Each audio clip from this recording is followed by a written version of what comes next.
This place is fun, loud, fast-paced, modern, new, futuristic and traditional. These are just some of the words that begin to describe this metropolis.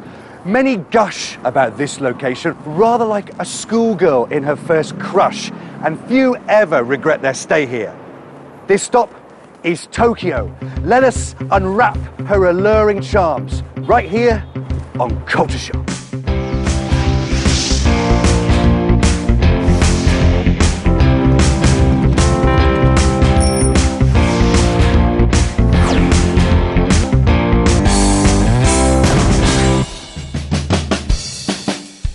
Japan is a relatively small country. It's 1/48th the size of Russia and 1/25th the size of China in land area. It's composed of 4 main islands: Honshu, Shikoku, Kyushu, Hokkaido, and many other smaller islands. The city of Tokyo, however, is located right in the middle of Honshu, the largest island. Tokyo has 4 seasons, and one of the best times to arrive in Tokyo is in the spring during the cherry blossom season, where pale pink flowers can be seen everywhere. Arriving here in mid-autumn, there's a very nice atmosphere about the place. I suppose it's a little bit of a pity I'll miss the cherry blossoms, but there's more than enough to make up for it here. The Tokyo Airport International is located in Narita City, which is 60 kilometers away from Tokyo. There are a few ways to get from the airport to the city, but the most convenient and efficient ways are by train or bus. The ride into the city takes about 1.5 to 2 hours.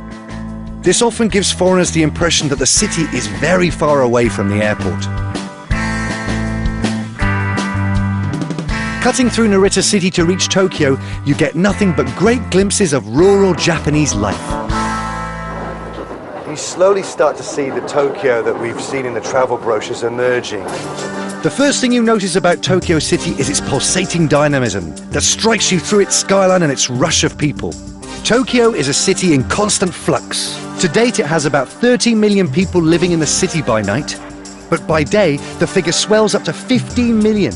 This is because up to 2.5 million more people from the outskirts of the city commute to Tokyo for work.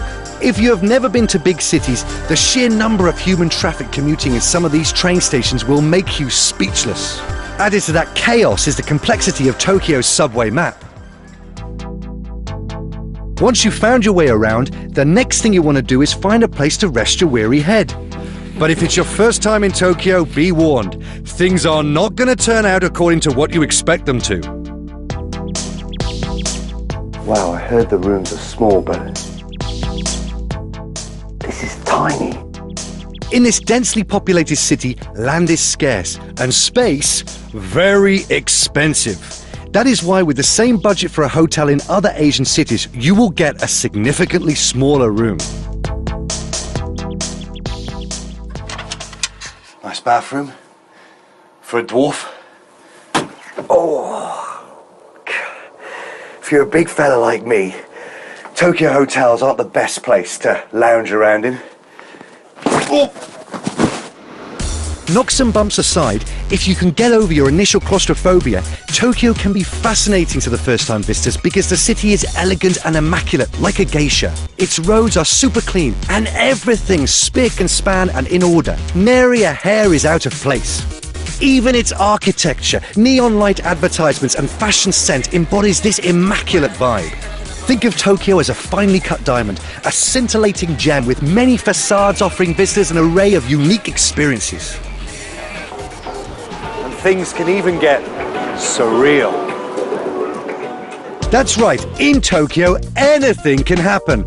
Live advertisements like this are just part of Tokyo's quirky and very creative approach to life. Whether it's their age-old habit of attention to detail through traditional cultural practices like the kabuki or Harajuku fashion, the Japanese are all about pushing boundaries, especially in Tokyo. And it's this same and deeply entrenched innovative culture that's led to Japan's obsession with electronic gadgets, which has made them one of the world's leading giants in technology and scientific research. And evidence of this can be seen here at Akihabara's Yodobashi camera shop. From the smallest to the world's biggest television, this gives you 103 inches of high-definition visuals. What a monster!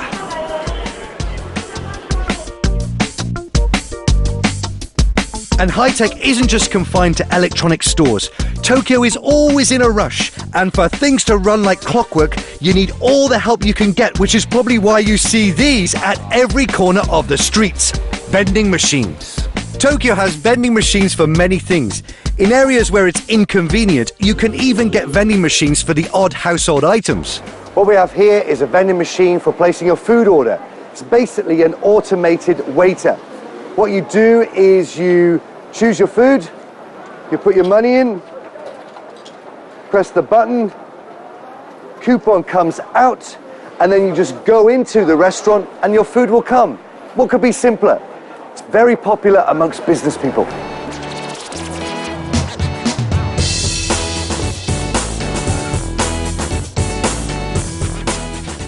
Tokyo has surprised me more in one day than I have been in many years, and this is because of its unique outlook on modern life. Dare I say that more surprises are coming my way tomorrow at my business meeting? Well, let's see, shall we? Tokyo is one of the 3 world finance command centers, along with New York City and London. Tokyo is a major international finance center that houses the headquarters of several of the world's largest investment banks and insurance companies, and serves as a hub for Japan's transportation, publishing and broadcasting industries. And as early as 7:30 a.m, you'll observe Tokyoites getting ready to do some serious business for the day.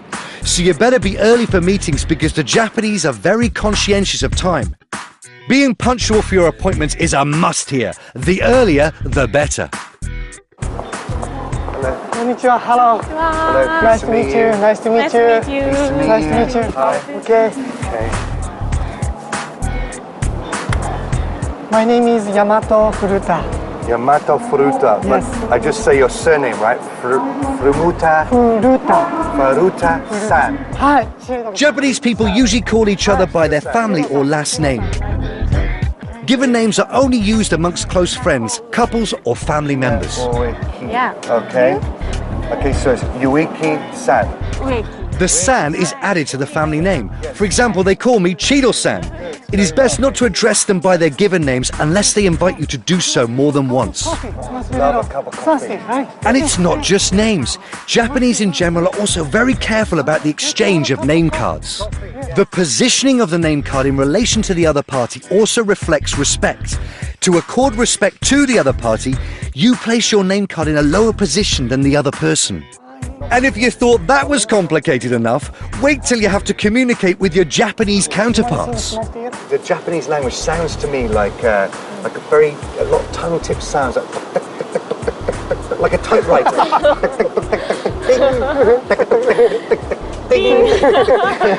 think that's right. Did you say that's correct? I am not sure because I'm Japanese. Sound like that to you? Does it sound like that to you? そういう風に聞こえるか? そうかな、どうかな。どうかな? English is taught but not spoken as much in Japan. Most of the Japanese know how to read and write much better than they speak. They can write beautiful, grammatically correct emails, but when it comes to conversations, it's another matter. It's best to just stick to learning a few Japanese words to get you by. こんにちは。こんにちは. Konnichiwa. Konnichiwa. Which means hello. Hello. Oh, that's a good way to start. That's easy.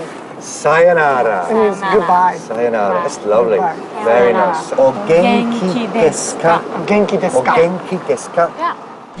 The Japanese language has formal and informal forms. When speaking to seniors or doing business to show respect, the formal form is used.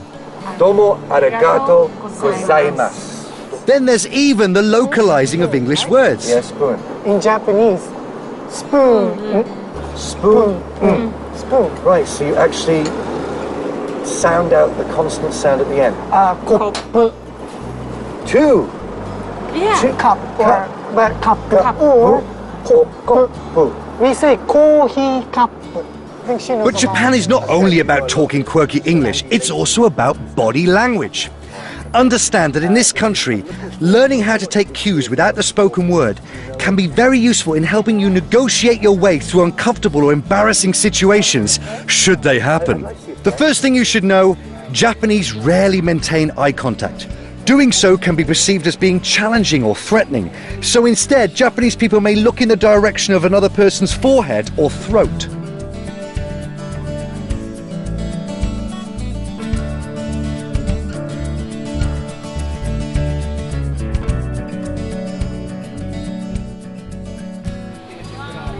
If someone waves a hand in front of your face, it actually means they're refusing or saying no to you. For example, if a Japanese woman cannot understand what you're saying in English, she may wave a hand to let you know that she doesn't comprehend what you just said. Now, while the Japanese are more forgiving about foreigners not understanding their customs, as a rule of thumb, be absolutely mindful and respectful about the Japanese way of doing business and you will be fine. After getting a crash course on language and body language, my Japanese business associates and I head off for our appointment. The Japanese are known for their bow, so how low you bow reflects how much respect you're paying someone, especially if it's an esteemed colleague or boss. Do bow when you greet a person as well as before you take your leave. It helps you make a better impression. However, it doesn't mean the Japanese are inflexible. These days, they are more adept at shaking hands with their Western counterparts. Konnichiwa. Konnichiwa. Business card. Business card. Okay, this is my card. Besides bowing, seating arrangements in Japanese boardrooms are also reflections of a person's rank in an office or organization.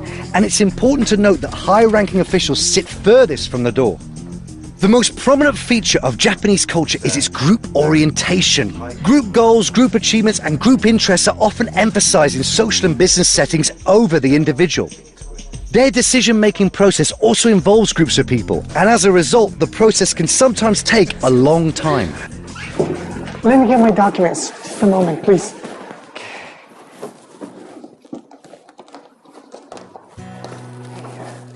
Yes. Do you always work this late? Yeah. Even though office hours are officially from 9 AM to 5 PM, it is quite common for Tokyoites to work till 10 or 11 PM. For foreigners used to a 9 to 5 working culture, this can be hard to get used to. Working long hours is such a common phenomenon that there is even a term for death from overworking. It is called karoshi. Tokyoites not only work hard, they play hard as well, and it is a popular practice amongst colleagues and business associates to socialize after work. An izakaya is a type of Japanese drinking establishment serving food that accompanies the never-ending flow of drinks. Some izakayas offer tabe hodai, which is all you can eat, and nomi hodai, which is all you can drink deals. I've got to tell you, if you can drink like a fish, like I am now, then you're bound to score some extra points with your business associates. I'm in liquor heaven! Kanpai!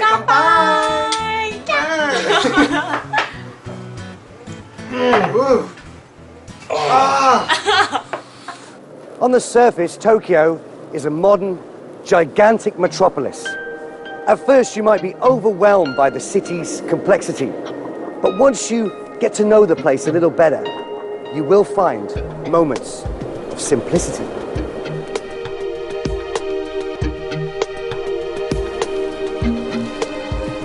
Shinto is the indigenous religion of Japan. It is animistic and based on the belief that kami, which are sacred spirits, reside in natural elements such as mountains, rivers, and forests. These kami must be honored if humans want to comfortably share their environment with them. Shinto priests perform purification rituals in the presence of the kami to promote harmony between human beings and nature. Today, the Japanese people come to Shinto shrines to mark milestones in their lives and to wish for blessings. Now, if traditional Shinto shrines are your thing, then don't miss out on another traditional Japanese experience in Tokyo, a ryokan. The history of the ryokan is fascinating in itself. Apparently, it was an inn that served travelers along Japan's highways back in the Edo period, which was around 1603 to 1868. All rooms typically feature tatami-matted rooms, communal baths and other public areas where visitors may wear the yukata and talk with the owner.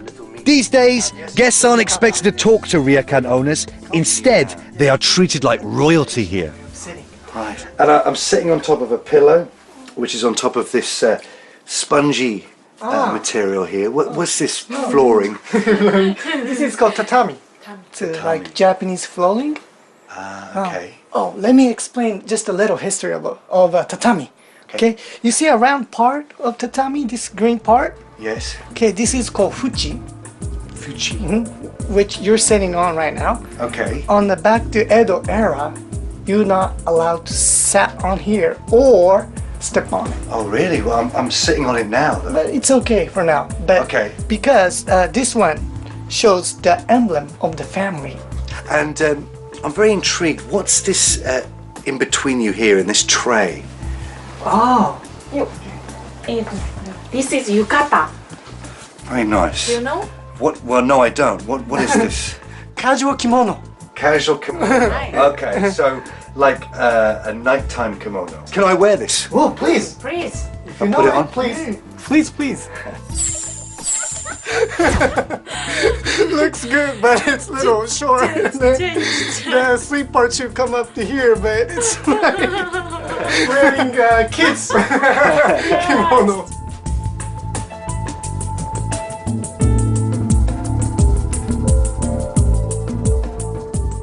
Hey, this. Well, all I can say is wearing a yukata can be fun, but that's where it ends because rooms in a ryokan can cost quite a lot in Tokyo. Single? This is single?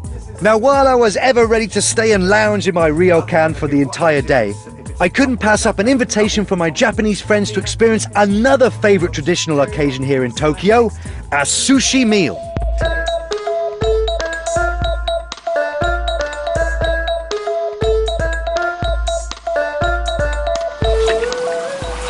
Kanpai. Kanpai! Kanpai, kanpai. I know that one. Good sake. Okay. Oh, wow, what have we got here? This is a variety types of raw fish.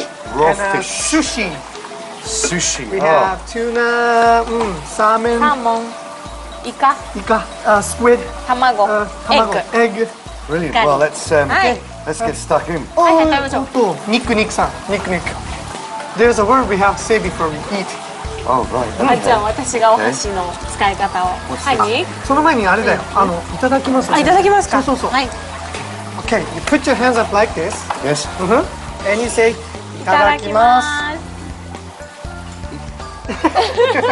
Again, please. いただきます。 Itadakimasu. Good. Okay, great. Itadakimasu is an important ritual to observe when eating meals. It's not only a simple way to give thanks to the chef for preparing the sumptuous sushi dish he's whipped up for you, but also to give thanks for the rice farmer and for the life of the fish. But that isn't all. Learning how to handle chopsticks before beginning your sushi meal is another important practice to observe. 持ちます。 You hold Lift it. them up. Okay. で、手を添えて、 Underneath. もうちょっと手前に。 To the- そう、 Okay. OK。そのまま滑らして、 Slide your hand 握 under. って、 Hold it Okay, hold it. and open it. Wow, great. いただきましょう。 I like to just measure it up like that. Nick, that's not good. Really? It's not good to do that. 食べましょう。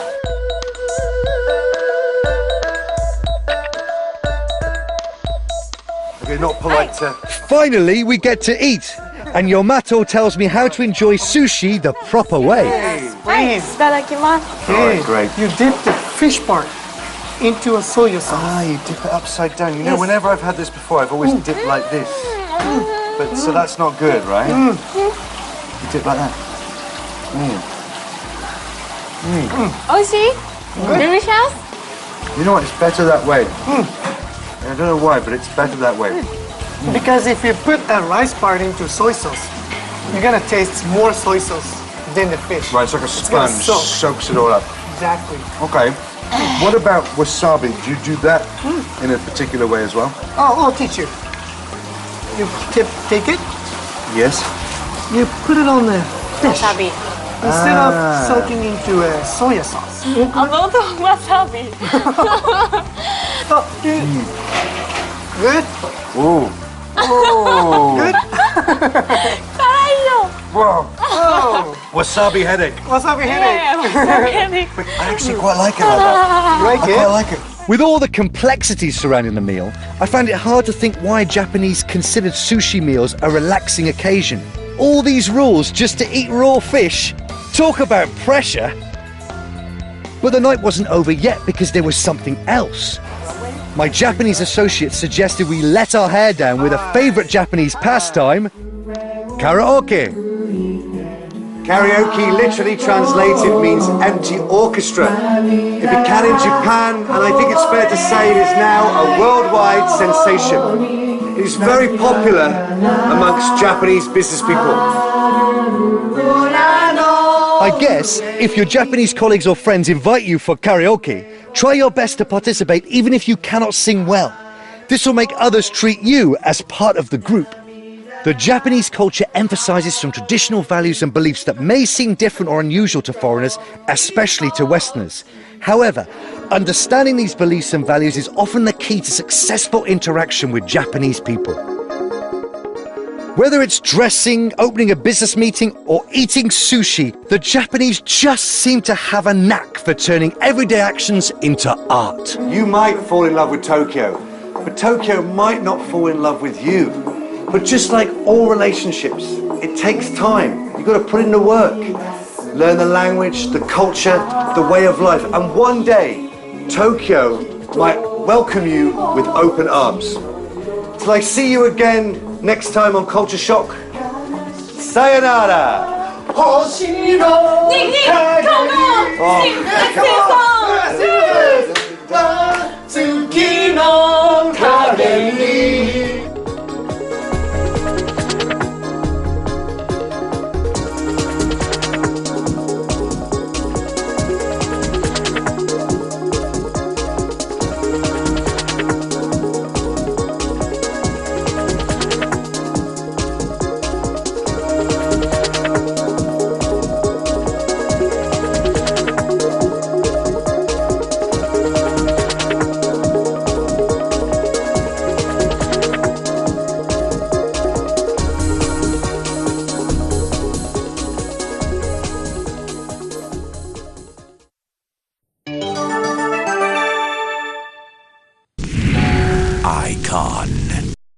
This place is fun, loud, fast-paced, modern, new, futuristic and traditional. These are just some of the words that begin to describe this metropolis. Many gush about this location, rather like a schoolgirl in her first crush, and few ever regret their stay here. This stop is Tokyo. Let us unwrap her alluring charms right here on Culture Shock.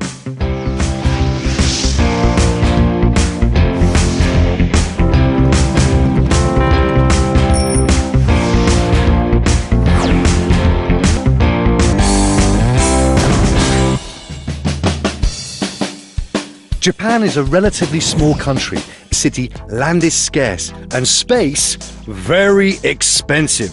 That is why with the same budget for a hotel in other Asian cities, you will get a significantly smaller room.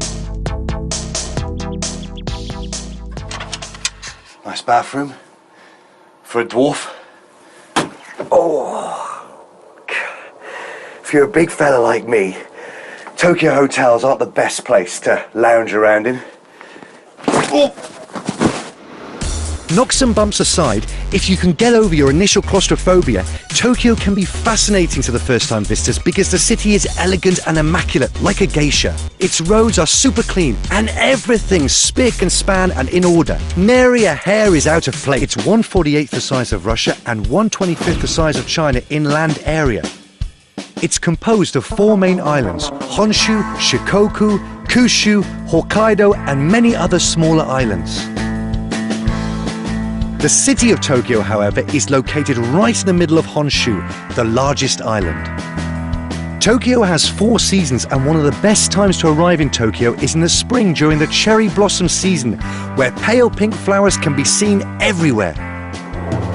Arriving here in mid-autumn, there's a very nice atmosphere about the place. I suppose it's a little bit of a pity I'll miss the cherry blossoms, but there's more than enough to make up for it here. The Tokyo Airport International is located in Narita City, which is 60 kilometers away from Tokyo. There are a few ways to get from the airport to the city, but the most convenient and efficient ways are by train or bus. The ride into the city takes about 1.5 to 2 hours. This often gives foreigners the impression that the city is very far away from the airport. Cutting through Narita City to reach Tokyo, you get nothing but great glimpses of rural Japanese life. You slowly start to see the Tokyo that we've seen in the travel brochures emerging. The first thing you notice about Tokyo City is its pulsating dynamism that strikes you through its skyline and its rush of people. Tokyo is a city in constant flux. To date, it has about 30 million people living in the city by night, but by day, the figure swells up to 15 million. This is because up to 2.5 million more people from the outskirts of the city commute to Tokyo for work. If you have never been to big cities, the sheer number of human traffic commuting in some of these train stations will make you speechless. Added to that chaos is the complexity of Tokyo's subway map. Once you've found your way around, the next thing you want to do is find a place to rest your weary head. But if it's your first time in Tokyo, be warned. Things are not going to turn out according to what you expect them to. Wow, I heard the rooms are small, but this is tiny. In this densely populated